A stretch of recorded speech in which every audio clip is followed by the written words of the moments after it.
नमस्कार दोस्तों, स्वागत है आप सभी का आपके अपने YouTube परिवार RS स्टडी ट्रिक परिवार में।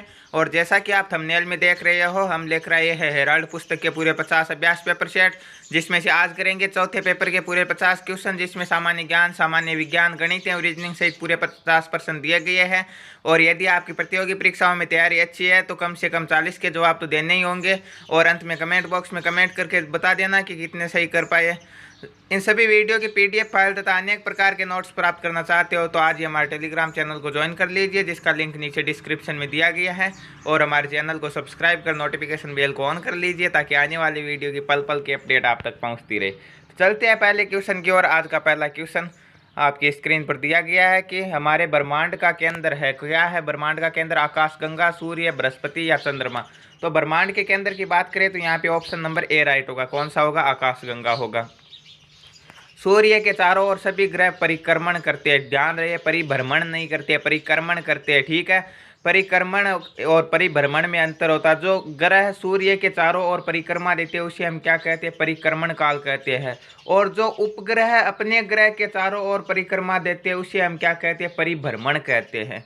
यहाँ पे दिया गया बृहस्पति। बृहस्पति सौरमंडल का सबसे बड़ा ग्रह है और बृहस्पति का उपग्रह गैनीमीड भी सौरमंडल का सबसे बड़ा उपग्रह है और सर्वाधिक उपग्रहों वाला ग्रह है। आपको पहले वाले पेपरों में भी बताया था। चंद्रमा क्या है? चंद्रमा एक पृथ्वी का उपग्रह है। नेक्स्ट क्वेश्चन दिया गया कि विश्व में सबसे बड़ा रबड़ का उत्पादक देश कौन सा? मलेशिया, थाईलैंड, ब्राजील या भारत? तो रबड़ का सबसे बड़े उत्पादक की बात करें तो यहाँ पे कौन सा होगा? ऑप्शन नंबर बी होगा, थाईलैंड होगा। मलेशिया मत कर देना, क्योंकि मलेशिया हाँ रबड़ का उत्पादन अच्छा होता है, परंतु पहला स्थान किसका है? थाईलैंड का ही है। ब्राजील किसका सबसे बड़ा उत्पादक देश है? कॉफी का या कहवा पात्र का सबसे बड़ा उत्पादक देश की बात करें तो वो कौन सा होगा? ब्राजील होगा। और यदि अभ्रक की बात करें तो अभ्रक सर्वाधिक किस देश में होता है? भारत में होता है। ऑप्शन नंबर डी राइट होता है यदि अभ्रक पूछा होता तो। यहाँ पे कौन सा हो जाएगा? ऑप्शन नंबर बी राइट होगा। रबड़ का सबसे बड़ा उत्पादक देश कौन सा? थाईलैंड है। नेक्स्ट, जलियांवाला बाग हत्याकांड कब हुआ था? 13 अप्रैल 1919, 23 अप्रैल 1919, 23 मार्च 1919 या 13 अप्रैल 1920? तो जलियांवाला बाग हत्याकांड पंजाब के अमृतसर में 13 अप्रैल 1919 को जनरल डायर द्वारा गोलियां चलवाई गई थी। यहाँ पे ऑप्शन नंबर ए राइट होगा। और जनरल डायर को मारने वाले क्रांतिकारी व्यक्ति का नाम क्या था? उधम सिंह था। नेक्स्ट क्वेश्चन है, भारतीय संविधान के किस अनुच्छेद के तहत किसी राज्य में राष्ट्रपति शासन लागू किया जा सकता है? ध्यान रहे, आपातकाल से संबंधित 3 अनुच्छेद है, तीनों इंपॉर्टेंट है। 352, 52 और 4 कितने होते हैं? 356, और 56 और 4 होते हैं 360, ठीक है। 352, 356, 360। 352 में राष्ट्रीय आपातकाल लगाया जाता है राष्ट्रपति द्वारा, ठीक है, प्रधानमंत्री की सलाह पर। 356 में राज्य आपातकाल। राज्य आपातकाल का मतलब राष्ट्रपति शासन ही होता है एक तरीके से। यहाँ पे ऑप्शन नंबर सी राइट हो जाएगा। क्या हो जाएगा? 356 हो जाएगा। और 360 में वित्तीय आपातकाल लगाया जाता है। तो यहाँ पे कौन सा हो जाएगा? ऑप्शन नंबर सी राइट होगा। राष्ट्रपति शासन किस अनुच्छेद के तहत लगाया जाता है? 356 के तहत लगाया जाता है। नेक्स्ट क्वेश्चन दिया गया कि भारतीय वायुसेना के मुख्य लड़ाकू टैंक का नाम क्या? भीष्म टैंक, MBT अर्जुन, कर्ण टैंक या विजयंत टैंक? तो क्या होगा? सबसे मुख्य लड़ाकू टैंक का नाम MBT अर्जुन टैंक होगा। ऑप्शन नंबर बी राइट होगा। यहाँ पे भारत में डाक टिकट का आरंभ कब हुआ था? 1853, 1857, 1854 या 1861? तो डाक टिकट का आरंभ हुआ था 1854 में। 1853 में क्या हुई थी? भारत में रेल सेवा प्रारंभ हुई थी मुंबई से थाने के बीच। और ये डाक टिकट और रेल सेवा किस गवर्नर के काल में शुरू हुई थी? ये हुई थी लॉर्ड डलहौजी के काल में, क्योंकि 1848 से लेकर 56 तक गवर्नर कौन था भारत का? डलहौजी था। तो यहाँ पे कौन सा हो जाएगा? ऑप्शन नंबर सी राइट हो जाएगा। क्या हो जाएगा? ऑप्शन नंबर सी राइट हो जाएगा। भारत में डाक टिकट का आरंभ 1854 में हुआ था। और किस गवर्नर जनरल के काल में हुआ था? तो ये लॉर्ड डलहौजी के काल में हुआ था। और 1857 की क्रांति की यदि बात करें तो वो लॉर्ड कैनिंग के समय हुई थी, क्योंकि 56 में डलहौजी पुनः चला गया था और उस समय उसके बाद में कौन आया था? लॉर्ड कैनिंग आया था। तो अंतिम गवर्नर जनरल और प्रथम वायसराय कौन बन गया था उस समय? लॉर्ड कैनिंग बन गया था। नेक्स्ट क्वेश्चन दिया गया कि सरदार सरोवर बांध परियोजना किस राज्य में? महाराष्ट्र, पंजाब, मध्य प्रदेश या गुजरात? तो सरदार सरोवर बांध परियोजना किस नदी पर है? तो नर्मदा नदी पर है। और नर्मदा नदी पर है तो सीधी सी बात है गुजरात में स्थित है। ऑप्शन नंबर डी राइट हो जाएगा यहाँ पे। नेक्स्ट क्वेश्चन है, भारत में मुद्रा की छपाई किसके द्वारा की जाती है? State Bank of India, SEBI, टिक्की नहीं होगा यहाँ पे, फीकी दिया गया था ऑप्शन में, ठीक है। और भारतीय रिजर्व बैंक। तो मुद्रा की छपाई किसके द्वारा की जाती है? भारतीय रिजर्व बैंक द्वारा की जाती है। और भारतीय नोट पर भी किसके हस्ताक्षर होते हैं? आरबीआई के गवर्नर के होते हैं। और वर्तमान में गवर्नर कौन है? शक्तिकांत दास है। परंतु ध्यान रहे, सिक्कों की ढलाई किसके द्वारा की जाती है? सिक्कों की ढलाई वित्त मंत्रालय द्वारा की जाती है। इसके अलावा 1 रुपए के नोट पर 1 रुपए के नोट पर किसके हस्ताक्षर होते हैं? आपके वित्त सचिव के हस्ताक्षर होते हैं। नेक्स्ट क्वेश्चन दिया गया कि सारगड्डी का युद्ध कब हुआ था? 1857, 1897, 1858 या 1887।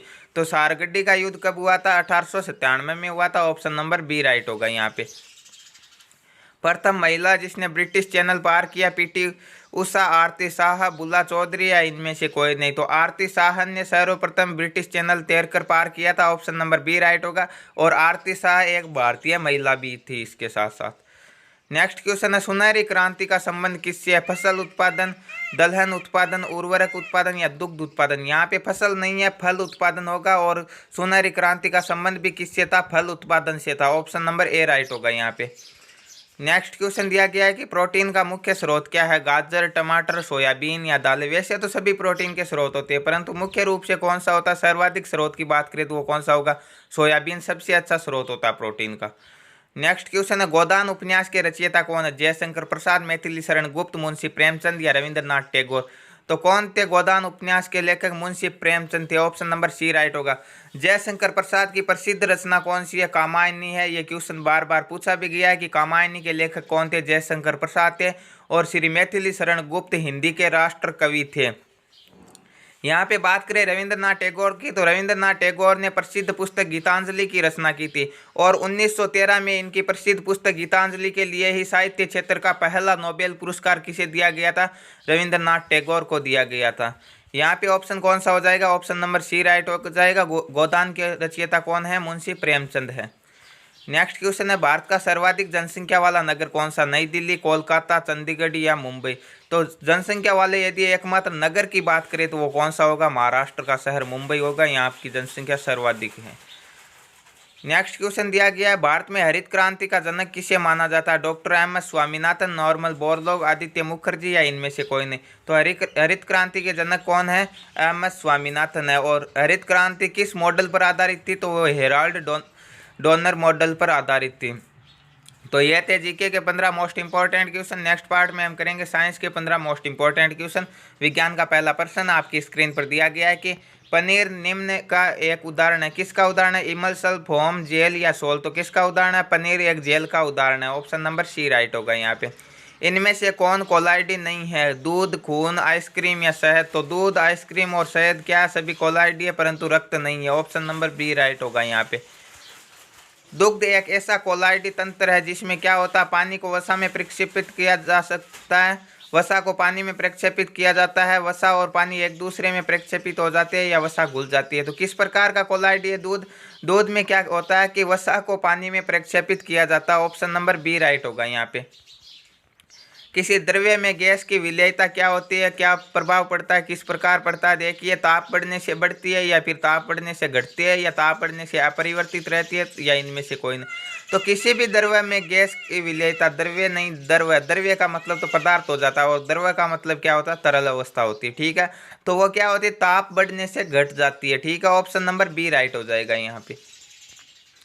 कौन सी वस्तु प्रदीप्त है? कौन सी है इनमें से चमकने वाली वस्तु? कौन सी है? पत्थर है, तारे, लकड़ी या चंद्रमा। तो कौन चमकते हैं यहाँ पे? तारे चमकते हैं। ऑप्शन नंबर बी राइट हो जाएगा। किलो हर्ट्ज किसकी इकाई है? आवर्ती, तल, तनाव, तरंग दैर्ध्य या ध्वनि की तीव्रता। तो किलो हर्ट्ज किसकी इकाई है? आवर्ती की इकाई। ऑप्शन नंबर ए राइट होगा यहाँ पे। विद्युत विभवांतर का मात्रक है कूलोम, वोल्ट, एम्पियर या ओम। तो क्या होगा? विद्युत विभवांतर का मात्रक वोल्ट होगा। ऑप्शन नंबर बी राइट होगा यहाँ पे। चुंबक को नष्ट किया जा सकता है, पानी डालकर नष्ट कर सकते हैं क्या? मर्ग करके या पीट कर नष्ट कर सकते हैं, ठंडा करके या लोहे के संपर्क में लाके। देखिए, पानी डालकर चुंबक को नष्ट नहीं किया जा सकता। पानी में डाल दो चुंबक को कोई फर्क नहीं पड़ेगा। ठीक है, ठंडा करने पर भी कोई फर्क नहीं पड़ेगा। लोहे के संपर्क में आने पर क्या होगी? चुंबक की पकड़ और मजबूत होगी, उसे नष्ट तो नहीं किया जा सकता। परंतु चुंबक को मर्ग करके या पीट कर हम नष्ट कर सकते हैं, तोड़ सकते हैं। ऑप्शन नंबर बी राइट होगा यहाँ पे। नेक्स्ट दिया गया है कि पिगमेंटो उत्तक पाए जाते हैं, किस में पाए जाते हैं? त्वचा में, यकृत में, हृदय में या कर्ण में? तो पिगमेंटो उत्तक किस में पाए जाते हैं? त्वचा में पाए जाते हैं। ऑप्शन नंबर ए राइट हो गया यहाँ पे। पुष्प में पाए जाते हैं सत्य पत्र, अनुपत्र, ब्रैक्ट या पुष्प पत्र? तो पुष्प में कौन से पाए जाते हैं? पुष्प पत्र पाए जाते हैं। ऑप्शन नंबर डी राइट होगा। नेक्स्ट दिया गया है कि एक परमाणु के नाभिक में होते हैं, क्या होते हैं? देखिए परमाणु के नाभिक में क्या होते हैं? परमाणु के बाहरी कक्षाओं में क्या होते हैं? इलेक्ट्रॉन चक्कर लगाते रहते हैं, जो ऋण अवस्था में होती है, ठीक है, ऋण आवेश उत्पन्न करते हैं। और परमाणु के नाभिक में क्या होते हैं? परमाणु के नाभिक में प्रोटॉन होते हैं जो धनात्मक होते हैं और न्यूट्रॉन उदासीन होते हैं। तो प्रोटॉन और न्यूट्रॉन होते हैं परमाणु के नाभिक में और इलेक्ट्रॉन बाहरी कक्षाओं में चक्कर लगाते रहते हैं। तो यहाँ पे कौन सा हो जाएगा? ऑप्शन नंबर ए हो जाएगा, प्रोटॉन और न्यूट्रॉन होते हैं। एपीकल्चर एक विज्ञान की शाखा है जो उत्पादन से संबंधित है। किसके उत्पादन से संबंधित? देखिए वैसे देखिए तो एपीकल्चर मधुमक्खियों से संबंधित है, तो यहाँ पे कौन सा हो जाएगा? यहाँ पे हो जाएगा शहद के उत्पादन से संबंधित है। ऑप्शन नंबर ए राइट हो जाएगा यहाँ पे। विज्ञान का वह क्षेत्र जो मानव एवं यंत्र के मध्य स्वचालन एवं संचार का अध्ययन करता है क्या कहलाता है? हाइड्रोपोनिक्स, क्रायोजेनिक्स, डायनेटिक्स या साइबरनेटिक्स? तो क्या कहलाता है? जो मानव और यंत्र के मध्य स्वचालन एवं संचार का अध्ययन करता है वो साइबरनेटिक्स कहलाता है। ऑप्शन नंबर डी राइट होगा यहाँ पे। घर्षण विद्युत के आविष्कारक कौन थे? थेल्स, फ्रैंकलिन, फेराडे या कूलॉम? तो घर्षण विद्युत के आविष्कारक कौन थे? थेल्स थे। ऑप्शन नंबर ए राइट होगा यहाँ पे। नेक्स्ट, यदि कोई सूचना टेलीफोन द्वारा डायल करके अन्यत्र टेलीविजन स्क्रीन पर देखी या पढ़ी जा सके तो उसे क्या कहते हैं? टेलीक्स, टेलीफैक्स, टेलीटेक्स या टेलीप्रोसेसिंग? तो क्या कहते हैं? जो टेलीफोन द्वारा डायल करके टेलीविजन की स्क्रीन पर देखी जा सकती है उसे टेलीफैक्स कहते हैं। ऑप्शन नंबर बी राइट होगा। तो यह थे साइंस के most important question. Next part में हम करेंगे गणित के 15 अति महत्वपूर्ण प्रश्न। गणित का पहला प्रश्न आपकी स्क्रीन पर दिया गया है कि 100 तक की सभी विषम संख्याओं का औसत। देखिए एक वीडियो औसत से संबंधित एक वीडियो डाला गया, उसमें मैंने बताया था कि जब भी सम या विषम का औसत पूछा जाए तो हमें क्या करना? विषम संख्या का औसत वही होगा जितनी उसमें विषम संख्या। तो 100 तक, 1 से लेकर 100 तक कितनी विषम संख्या? देखिए इसमें कुल 100 संख्या है निश्चित है, जिनमें से क्या दिया गया? जिनमें से 50 ही सम है और 50 ही विषम है, ठीक है। तो यहाँ पे ध्यान रहे विषम संख्या का औसत क्या होगा? ये 50 ही होगा। और यदि बात करें सम संख्या के औसत की तो इस 50 में एक जोड़ना, ठीक है, कितना होता है? 51 होता है यदि सम का पूछता। और विषम का कितना हो जाएगा? 50 ही हो जाएगा। ऑप्शन नंबर बी राइट होगा। ये क्वेश्चन बार बार पूछा गया इसीलिए सीधा बताया गया। और इस ट्रिक के पीछे लॉजिक भी है जो औसत से संबंधित वीडियो बनाया गया है उसमें बताया था, क्योंकि कोई भी ट्रिक बिना लॉजिक के नहीं बनती, ठीक है, कॉन्सेप्ट के बिना नहीं बनती। नेक्स्ट क्वेश्चन दिया गया कि इनमें से कौन सी संख्या एक मौलिक संख्या के साथ सम संख्या भी है? मौलिक या अभाज्य संख्या जो अपने आप में क्या है? एक अभाज्य है, किसी का भी भाग नहीं जा सकता या जिसके टुकड़े नहीं किए जा सकते, ठीक है, ध्यान रहे वो कौन सी होती है? अभाज्य संख्या। और सम भी होती है। सम संख्या कौन सी होती है? जिसमें 2 का पूरा पूरा भाग जाता है। तो यहाँ पे देखिए सबसे छोटी अभाज्य संख्या, एकमात्र सम अभाज्य संख्या कौन सी होगी? वो 2 ही होगी। ऑप्शन नंबर बी राइट होगा। नेक्स्ट क्वेश्चन दिया गया कि 72 किलोमीटर प्रति घंटा की रफ्तार से दौड़ती 110 मीटर लंबी ट्रेन को 132 मीटर लंबा एक ब्रिज को पार करने में कितना समय लगेगा?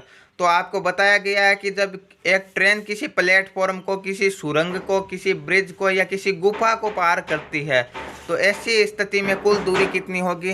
जो ट्रेन की लंबाई दी गई है उसमें हमें क्या करना है? उसमें उस ब्रिज की या उस प्लेटफॉर्म की या उस गुफा की लंबाई को जोड़ देना। तो कुल दूरी कितनी हो जाएगी? 110 मीटर की ट्रेन, 132 मीटर का ब्रिज, तो कुल कितनी हो जाएगी? 242 मीटर हो जाएगी। और चाल कितनी दी गई है? चाल दी गई है 72 किलोमीटर प्रति घंटा में। मीटर में दूरी दी गई है, किलोमीटर प्रति घंटा में चाल दी गई है, तो हम क्या कर देंगे? वही 18/5 से, क्योंकि यदि हम सीधा सीधा बदलते तो 5/18 से गुणा करते, परंतु यहाँ पे क्या दिया गया है? 72 नीचे के हर के रूप में दिया गया। ये बात हमने आसानी से पढ़ी है जब रेलगाड़ी से संबंधित प्रश्न किए थे उस समय। उस वीडियो को जाकर देख सकते हो यदि आपने अभी तक नहीं देखा है तो, ठीक है। अब हम क्या करेंगे? 18 से काट लेंगे। 18 एकम 18, 18 चौके 72, ठीक है। 4 को गुणा करेंगे किससे? 5 से, तो कितने हो जाएंगे? 5 चौके 20, तो क्या आ जाएगा हमारे पास? 242 बटे कितने आ जाएंगे? 20 आ जाएंगे, ठीक है। 2 से इसे कितनी बार काटेंगे? 2 से इन्हें काट देंगे, ये हो जाएगा 1, 2 और 121 बटे कितने हो जाएंगे? 121/10 हो जाएंगे, ठीक है। एक जीरो है तो एक जीरो से पहले पॉइंट लगा देंगे तो कितने हो जाएंगे, 12.1 सेकंड का समय लगेगा उससे ब्रिज को पार करने में। ऑप्शन नंबर बी राइट हो जाएगा यहाँ पे।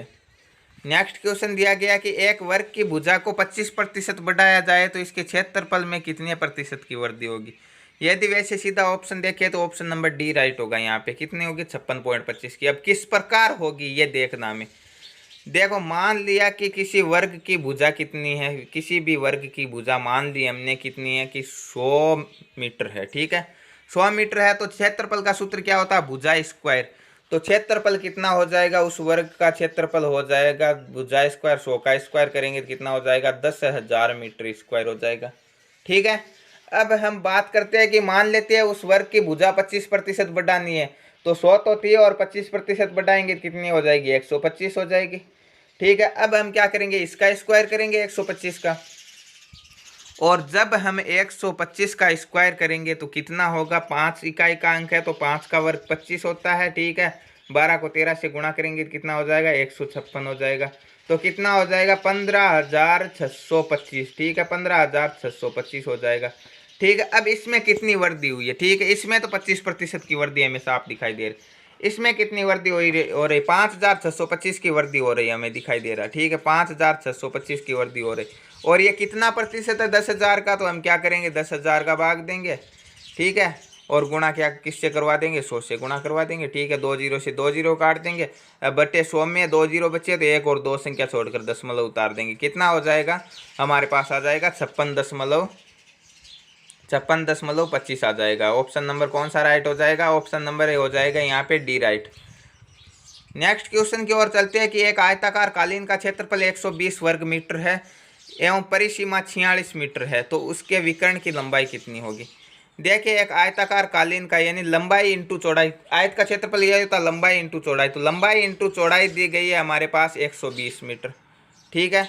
और लंबाई प्लस चौड़ाई कितनी, क्योंकि आयत के परिमाप का सूत्र क्या होता है, 2 इंटू लंबाई प्लस चौड़ाई बराबर 46, तो 2 उस और भाग में जाएगा कितना हो जाएगा, लंबाई प्लस चौड़ाई बराबर कितना हो जाएगा, लंबाई प्लस चौड़ाई बराबर हो जाएगा 23, 46 का आधा हो जाएगा, ठीक है। अब देखिए हम यदि इन्हें मानेंगे कुछ तो यह हो जाएगा वैसे एल स्क्वायर प्लस 2b, जैसे x square plus 2x plus 5 है तो वह क्या हो जाएगा, द्विघाती समीकरण बनेगा। और द्विघाती समीकरण में हम क्या करते हैं कि b के ऐसे टुकड़े करते हैं जो a या c के गुणनफल के, तो हम इसके ऐसे भी टुकड़े कर सकते हैं, सोच सकते हैं, ठीक है। उतना लंबा करने की बजाय हम ऐसे ही सोच लेते हैं। देखिए यहाँ पे हमें 23 के ऐसे टुकड़े करना, जिसे जोड़े या घटाए तो क्या आना चाहिए, 23 आना चाहिए। और जोड़ना या घटाना तो है ही नहीं, क्योंकि लंबाई और चौड़ाई हमेशा प्लस में होती है, कभी माइनस में नहीं होती, ठीक है, अंदर नहीं घुसती है, बाहर ही निकलती है, ठीक है।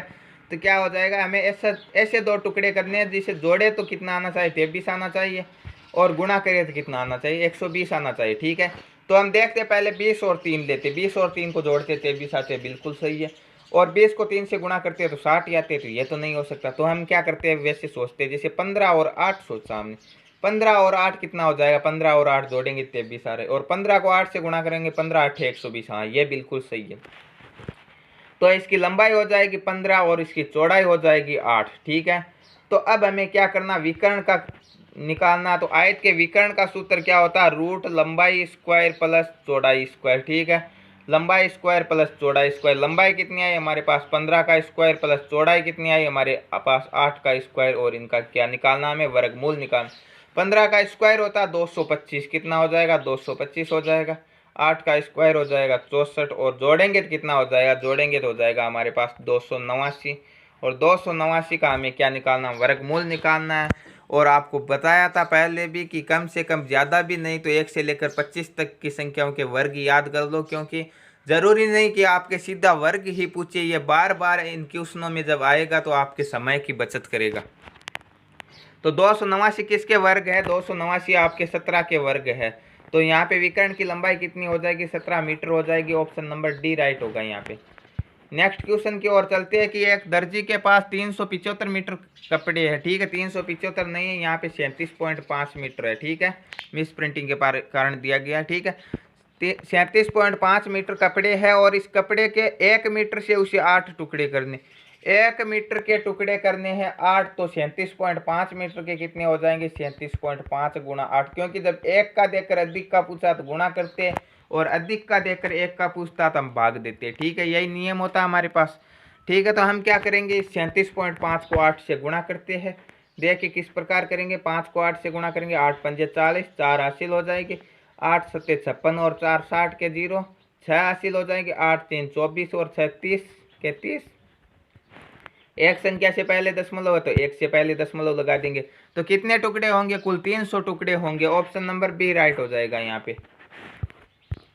नेक्स्ट, एक कार्यशाला में कामगारों का औसत मासिक वेतन 8,500 है। यदि 60 टेक्नीशियनों का औसत मासिक वेतन 10,000 है एवं शेष का औसत मासिक वेतन 7,800 है, तो कार्यशालाओं में कामगारों की कुल संख्या कितनी होगी। तो देखिए हम इसे किस प्रकार निकालेंगे। ठीक है, बिल्कुल आसान सी ट्रिक से निकालेंगे।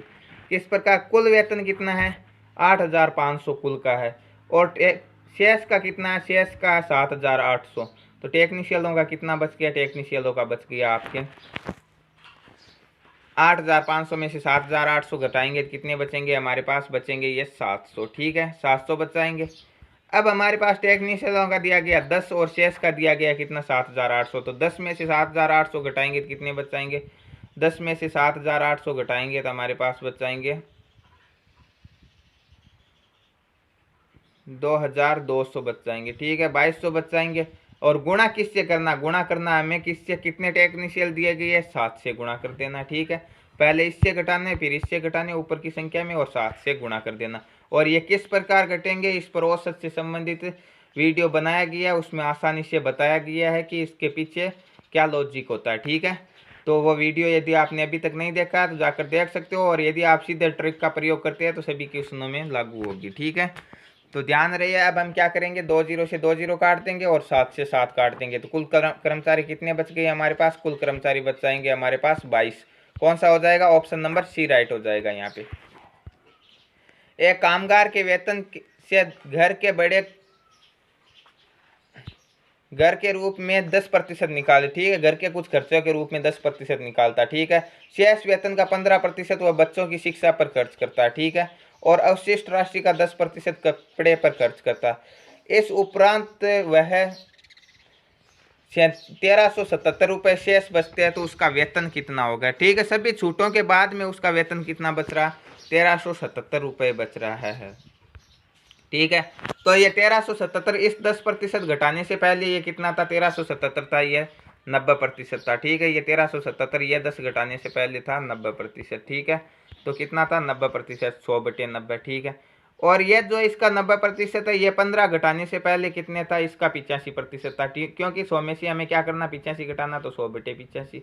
और लास्ट में कितना है, जितना दिया गया 10 घटाया तो कितना बचाएगा, 100/90। ठीक है, अब इन्हें सरल कर दो, जितने दी गई है उसकी कटौती उतने घटाकर लिखना। ठीक है, 10 दी गई तो 100 में से 10 घटाना, 15 दी गई 100 में 15, और 10 दिया गया तो 100 में से 10। ठीक है, इस 0 से ये 0 काट लेंगे, इस 0 से ये 0 काट लेंगे। ठीक है, अब हमारे पास यहाँ पे 100/85 है, तो 5 के पहाड़े से 100 कटेंगे 20 बार, और 5 के पहाड़े से 85 कटेंगे कितनी बार, 17 बार। ठीक है, 9 का भाग 1,377 में जाता है, कितनी बार जाएगा, 9 एकम 9 कितने बचेंगे, 4 बचेंगे, 7 बचेंगे, 5 9 में 45 और 3 9 में 27, 153 बार। और इस 9 से 153 कितनी बार कटेंगे, इस 9 से 153 कटेंगे, 9 एकम 9 कितने शेष पल बचेंगे, 6 7 9 में 63, 17 बार।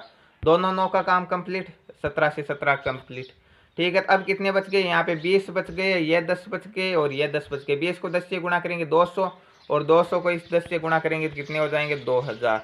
तो इनका कुल वेतन कितना था, 2,000 था, और इतनी छूट के बाद में ये कितना बच गया, 1,377 बच गया। ऑप्शन नंबर ए राइट हो जाएगा यहाँ पे। एक सोफा सेट जिस पर 5,000 रुपये का विक्रय टिकट लगा हुआ है, उसे 4% की छूट पर बेचते हुए 20% का लाभ होता है, तो व्यापारी के लिए सोफा सेट का क्रय मूल्य कितना होगा। देखिए ये सोफा सेट है और इस पर 5,000 रुपये इसका अंकित मूल्य। ठीक है, और 5,000 अंकित मूल्य है, तो 4% की छूट देता तो वो कितना देता, अंकित मूल्य का 96% देता। ठीक है, अंकित मूल्य का 96% देता है। ये 5,000 कितना दिया गया है, ये दिया गया है आपके अंकित मूल्य का 96% देता है। ठीक है, और ये जो कितना होगा, इसका 96% कितना होगा, इसका 96% होगा, कितना होगा, 120% होगा। ठीक है, 120% होगा तो क्रय मूल्य कितना हो जाएगा, 96/120। ठीक है, यही होगा, क्योंकि ये क्या होगा, ये जो 96% निकालेंगे हमारे पास ये क्या आएगा, उसका 20% लाभ के बराबर आएगा। ये दिया गया तो ये 120 हो जाएगा। ठीक है, 1200 नहीं होगा, 120 हो। 0 से 0 काट देंगे। 12 से 96 कितनी बार कटेंगे, 8 बार, 12 × 96 और 8 को 500 से गुणा करेंगे, 8 पंजे 40, 2 0 उतारेंगे, कितना हो जाएगा, उसका क्रय मूल्य था 4000।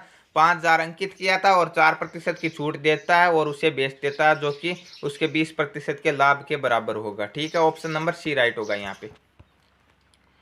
एक सामान को एक निर्दिष्ट मूल्य में बेचने पर एक व्यक्ति को 10% का लाभ होता है। ठीक है, उसी सामान को दुगुने मूल्य पर बेचने पर लाभ प्रतिशत 120% का लाभ होगा। देखिए किस प्रकार होगा।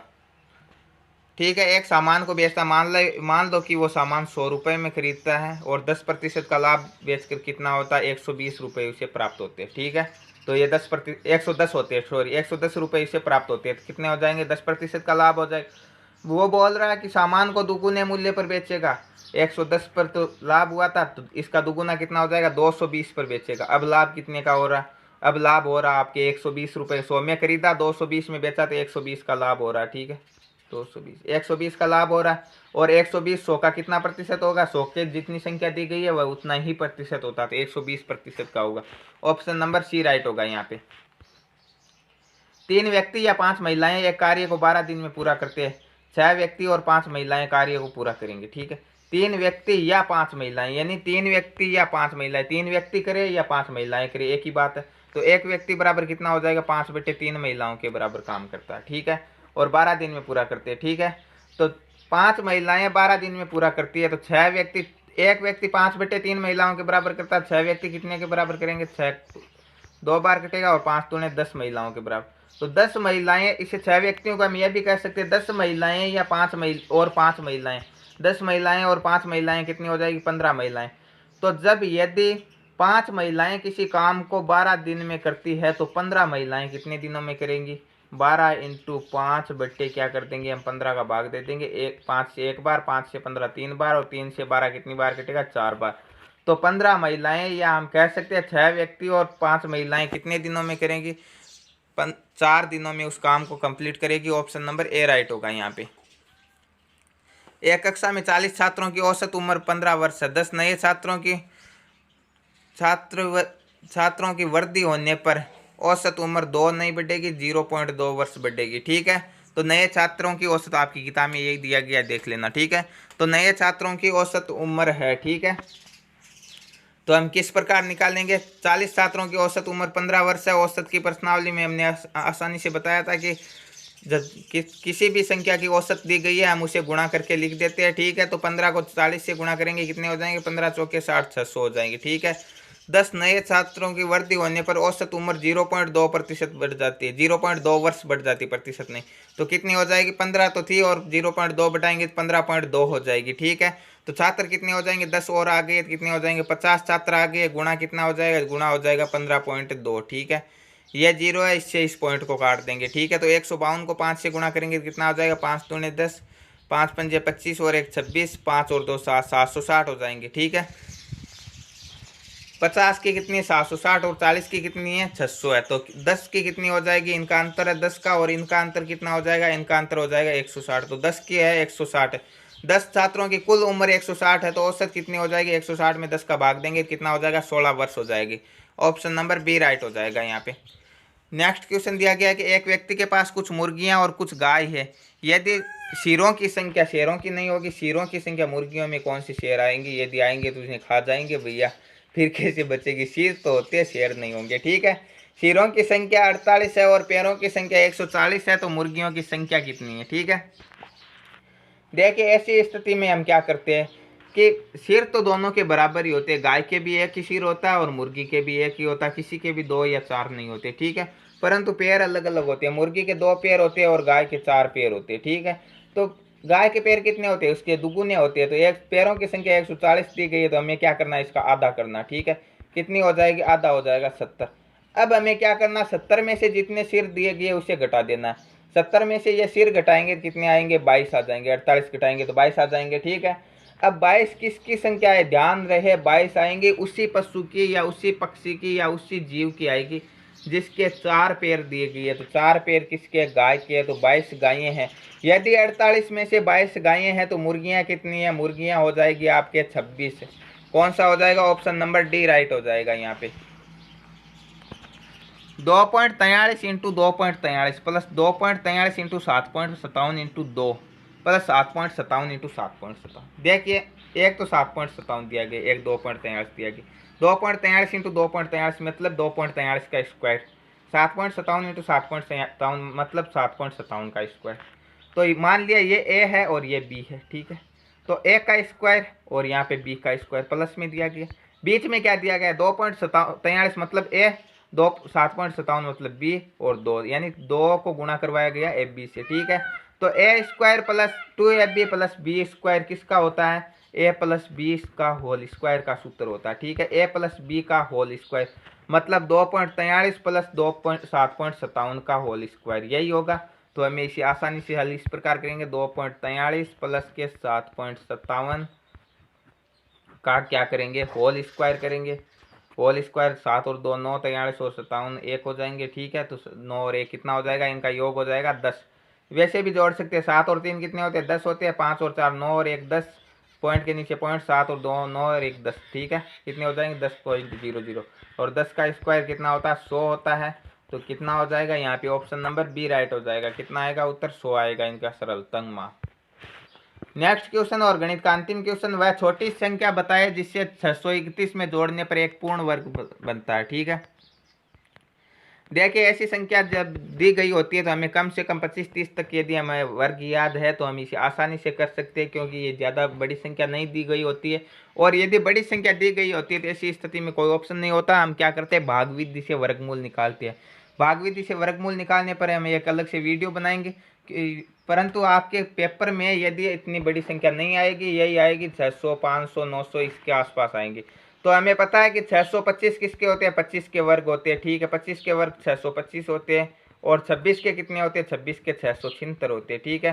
625 से तो छोटे, हमें पूछा है कि 631 में कुछ जोड़ना है, जोड़ेंगे तो आगे वाली संख्या 676 प्राप्त होगी। और कितना जोड़ेंगे तो प्राप्त होगी, 676 में से 631 को घटा लेंगे तो कितना हो जाएगा, 45 जोड़ेंगे ना 631 में तो 676 प्राप्त हो जाएगी। और जो किसका वर्ग है, जो 26 का वर्ग है। तो यहाँ पे कौन सा हो जाएगा, ऑप्शन नंबर डी राइट हो जाएगा। और इस क्वेश्चन को सरल करने के लिए यदि बड़ी संख्या आ जाए तो हम किस प्रकार सरल करेंगे, उसके लिए हम भाग विधि से वर्गमूल निकालना सीखेंगे और वो वीडियो जल्द ही डाल देंगे। तो रोज समय पर पाने के लिए चैनल को सब्सक्राइब कर लीजिए तथा नोटिफिकेशन बेल को ऑन कर लीजिए। तो यह थे गणित के 15 most important question. Next part में हम करेंगे रीजनिंग के 5 अति महत्वपूर्ण प्रश्न। रीजनिंग का पहला प्रश्न आपकी स्क्रीन पर दिया गया कि आज अनुपात बीते हुए कल से पहला दिन, यानी आज को किसके समकालीन बताया, बीते हुए कल से पहला दिन यानी परसों। तो जनवरी किसके होगा, जनवरी एक महीना है तो बीते हुए महीना यानी जनवरी से पहले कौन सा बीता था, दिसंबर। और उसके पहले वाला महीना कौन सा था, दिसंबर से पहले वाला था नवंबर। ऑप्शन नंबर सी राइट हो जाएगा यहाँ पे। यदि एक कोड में एडिशन को IDETNO लिखा जाता है तो उसी कोड में मेडिकल को किस प्रकार लिखा जाएगा। देखिए किस प्रकार लिखा जाए, ADI को लिखा गया IDE से उल्टा लिख दिया गया, T को हूबहू लिखा गया और ION को लिखा गया NOI, ठीक है। तो पहले 3 को उल्टा लिखा, फिर बीच वाले को हूबहू लिखा है और अंतिम 3 को भी उल्टा लिखा। तो इसमें भी हम यही करेंगे। मेडिकल में हम पहले MED को लिखेंगे DEM, ठीक है, DEM लिख दिया, I को हूबहू लिख दो और फिर अंत वाले को उल्टा लिख दो LAC। किस ऑप्शन में दिया गया है, DEMILAC। तो यहाँ पे ऑप्शन नंबर कौन सा राइट होगा, ऑप्शन नंबर हो जाएगा यहाँ पे DEMILAC, option number A right हो जाएगा यहाँ पे। नेक्स्ट क्वेश्चन दिया गया है कि CFLEL के यानी 3-3 अक्षरों के जोड़े बनाए गए और आगे भी हमें इसी प्रकार का एक जोड़ा लिखना। तो C कितने पे आता है, 3 पे, ठीक है। और E आता है 5 पे, 2 बढ़ाए गए और 5 और 2 7 पे। G आता है 2 बढ़ाए गए और 7 और 2 9 पे क्या आता है, I आता है। इसमें भी हमें हमारे पास कितने बढ़ाए, 2 बढ़ाए गए, तो हम आगे भी 2 बढ़ा देंगे। I और 2 कितने होते हैं, 11 पे आएगा K, तो पहला अक्षर K आएगा, तो J वाला तो ऐसे ही कट हो जाएगा, ठीक है। अब हम आगे वाले पे देखते हैं। आगे वाले में क्या दिया गया, ऐप दिया गया। कितने पे आता है, ऐप आता है आपके 6 पे। यहाँ पे एल नहीं है, आई है, ठीक है। आगे वाले में एल दिया गया, ऐप 6 पे आता है। फिर 3 जोड़े तो कितने आएंगे, 9 पे आई आता है, ठीक है। और 9 और 3 12 पे कितना आता है, एल आता है। और 12 और 3 15 पे ओ आता है। और 15 और 3 18 पे कौन सा आ जाएगा, आर आ जाएगा। तो के आर किस में दिया गया, के क्यू वाला कट हो जाएगा। अब 2 ऑप्शन बचे, इसमें से हम देखते हैं कौन सा होगा। एल कितने पे, 12 पे, इसमें से एक कम किया गया, 11 पे कौन सा आता के। फिर 11 में से एक कम किया, 10 पे आता जे। 10 में से एक कम किया, 9 पे आता है, कौन सा आता, आई आता। तो आई 9 में से एक कम करेंगे, 8 पर कौन आएगा, 8 पर आएगा आपका एच। तो के R H option number A right हो जाएगा यहाँ पे। नेक्स्ट क्वेश्चन दिया गया कि एक तस्वीर की ओर इशारा करते हुए सोनी बोली, क्या बोलते हैं कि वह मेरी चाचा की पुत्री का भाई, यानी चाचा की पुत्री का भाई। चाचा की पुत्री कौन सी हो जाएगी, चचेरी बहन हो जाएगी। और चाचा की पुत्री का भाई कौन सा हो जाएगा, चचेरा भाई हो जाएगा। तो तस्वीर का पुरुष सोनी से किस प्रकार संबंधित है, चचेरा भाई है, अभी हमने देखा। ऑप्शन नंबर बी राइट हो जाएगा यहाँ पे। नेक्स्ट क्वेश्चन दिया गया है कि शब्द PSYCHOLOGY के अक्षरों से कौन सा शब्द बनाया जा सकता है, ठीक है। तो इनसे कौन सा शब्द बनाया जा सकता है, इनमें से 3 शब्द तो इनसे नहीं बनाए जा सकते और एक बनाया जा सकता है। देखिए हम देखते हैं, इसमें जी है, इसमें भी जी है, ये एल इसमें भी है और इसमें भी है, यू इसमें भी है, परंतु इसमें यू नहीं है कहीं पर भी, ठीक है। तो ये तो नहीं बनाया जा सकता। आगे वाला देखते हैं, ए दिया गया पहले, तो ए देखिए इसमें कहीं पर भी नहीं है, तो ये भी नहीं बनाया जा सकता। फिर पी दिया गया, एस दिया गया, वाई दिया गया, सी दिया गया। P S Y C H सभी है, परंतु ई नहीं है इसमें, ठीक है। तो ये भी नहीं बनाया जा सकता। आगे S C H W school लिखा गया, ठीक है। एस भी दिया गया, इसमें एस है। सी है तो सी भी है, ठीक है। एच है तो एच भी है। ओ है तो ओ भी है। फिर से ओ है तो इसमें भी 2 ओ है। और एल है तो एल भी है। तो सभी अक्षर मिलते हैं, तो यह बनाया जा सकता है। ऑप्शन नंबर डी राइट होगा। तो यह थे आज के पेपर के पूरे 50 मोस्ट इंपॉर्टेंट क्वेश्चन। और नेक्स्ट पार्ट में हम करेंगे 5वें पेपर के पूरे 50 क्वेश्चन। तो रोजाना समय पर वीडियो पाने के लिए चैनल को सब्सक्राइब कर लीजिए तथा नोटिफिकेशन बेल को ऑन कर लीजिए, ताकि आने वाले वीडियो की पल पल की अपडेट आप तक पहुंचती रहे। और हाँ, टेलीग्राम को ज़रूर ज्वाइन कर लीजिए, क्योंकि वहाँ पर हम रोजाना नोट्स सेंड करते रहते हैं, जो आपकी परीक्षा के लिए बहुत ही इंपॉर्टेंट होने वाले हैं। तो मिलते हैं नेक्स्ट वीडियो में, तब तक के लिए थैंक यू, धन्यवाद।